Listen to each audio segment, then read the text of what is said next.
Praise God mga ka-grower, mga ka-garden. Ang ating pong next video mga ka-grower, mga ka-garden ay ang pag-set up ng aking pagpatubig, pagdidilig dito sa aking munting garden. So una, ito yung ginamit ko mga ka-grower. Ito po ay manual na poso mga ka-grower. Hindi siya yung typical na poso ng mga nabibili, pero malakas siya mga ka-grower. Then ito lang po ang setup ko dyan. Gumawa po ako ng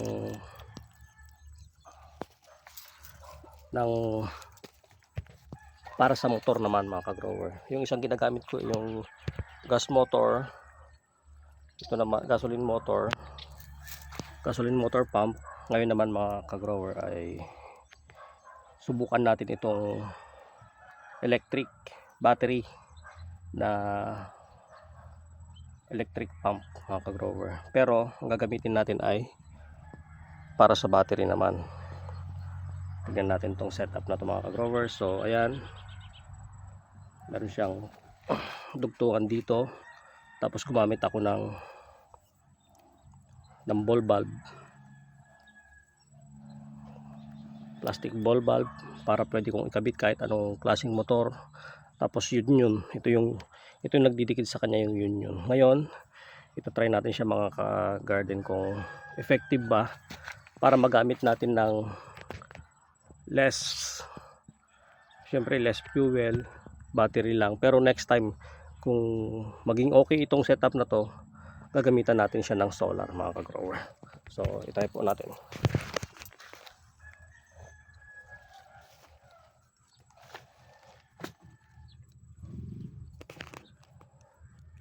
Negative, then positive. Negative, positive lang, so dapat hindi po tayo magkakamali dyan. So gumagana po yung ating motor. Praise God. Try po natin ilagay itong kanyang intake. Bali output na po to, pinaka labasan ng tubig. Then kuha tayo ng tubig, ating pong i-prime.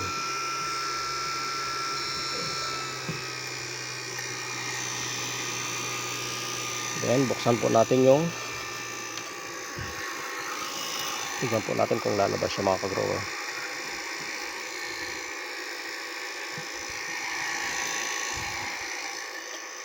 Then bakapan po natin siya ng paakyat.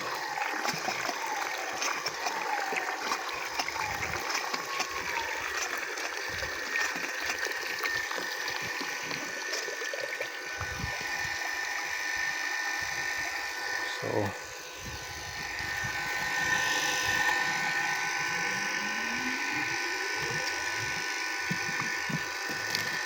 successful mga ka-grower, mga ka-garden. Successful po ang ating pump, electric pump or battery pump mga ka-grower. So ganito po yung ano niya, yung labas niya ng tubig. Tamang-tama po maging patubig natin, kasi wala naman po tayong gasoline na ginamit po dito. So praise God, successful po. Pero next time mga ka-garden, subukan ko naman po siyang i-connect sa solar panel, kasi mas malakas po ang solar panel, lalo mas mainit po ang panahon. So success. So ang kagandahan naman po ng solar panel mga ka-grower, mga ka-garden, ay kapag ginamitan natin siya ng solar panel, ang mangyayari po ay magiging, kahit iwanan mo siya na nagdidilig ka, halimbawa nagpapatubig ka, pwede mo siyang iwanan kahit maghapon. Praise God. So successful siya mga ka-grower. Next time hintayin ko lang yung aking solar panel na in order. Yun naman po ang ating subukan. God bless po sa ating lahat.